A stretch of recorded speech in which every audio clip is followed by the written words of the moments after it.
இருக்காங்க. இப்போ சரி சின்னம் வந்தாச்சு, தேர்தலுக்கு ரெடியாச்சு, தளபதி கூட மெகா கூட்டணின்னார்ல, எத்தனை பேர் வராங்கன்னு பார்த்தா அவங்களாம் வந்திருக்காங்க.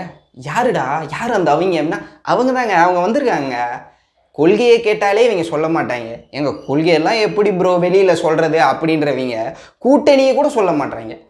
ஏற்கனவே செங்கோட்டையன் டிசம்பரில் என்ன சொன்னார், டிசம்பர் முடியட்டும் பாருங்கள் கூட்டணி மட்டும் எப்படி சேருது அப்படின்ட்டு. டிசம்பர் போயிடுச்சு, தை வந்தாச்சு, சார் பொங்கல் வந்துருச்சு, கூட்டணி ஏதாவது மைக்கண்ணிட்டுனா தை பிறந்தால் வழி பிறக்குங்க, பொறுத்திருந்து பாருங்கள் தமிழகத்தின் மெகா கூட்டணியாக அமையும். நாங்கள் இப்போ தையும் முடிய போகுது, இனிமேட்டாவது என்னங்க எதனாவது கூட்டணிக்கு இருக்கான்னு கேட்டால் மார்ச் வரட்டும், பிப்ரவரி 14 காதலர் தினத்தை அன்னைக்கு அணில் குஞ்சுகளுக்கு அதிரடி திருப்பமாக ஒரு கூட்டணியை அறிவிப்போம் பாருங்கன்னு.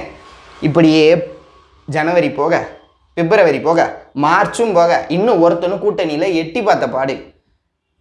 நம்ம டக்ளஸ் தளபதியும் பனையூர் கதவை திறந்து வச்சு காத்துக்கிட்டே இருக்கார், யாரா கூட்டணிக்கு வருவாங்களா. திமுகவில் இருக்கிற காங்கிரஸ், தமிழ்நாடு மாநில Congress, Visika, communist, Marxist communist, இந்த எந்த கட்சிகளும் திமுக விட்டு போகிற மாதிரி தெரியல. அங்கே கூட்டணி உறுதியாயிருச்சு.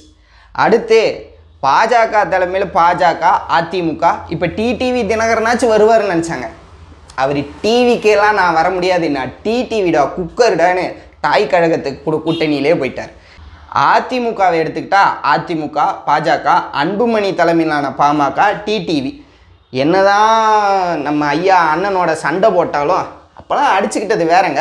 இப்போ தேர்தல் வந்துருச்சு, கமலஹாசன் சொல்லுவார்ல, டிவியை உடைப்பார், ஆனால் மக்களின் நலனுக்காக நான் திமுகவில் இணைஞ்சிருக்கிறேன், கூட்டணி வச்சுருக்கேன்னு வரல. அந்த மாதிரி நாங்கள் 1000 சண்டை போட்டுக்குவோம், ஆனால் தேர்தல் வந்தால் குக்கர் இலையும் ஒன்றா தான் இருக்கும் அப்படின்னு அவர் ஒரு பக்கம் சேர்ந்துட்டார்.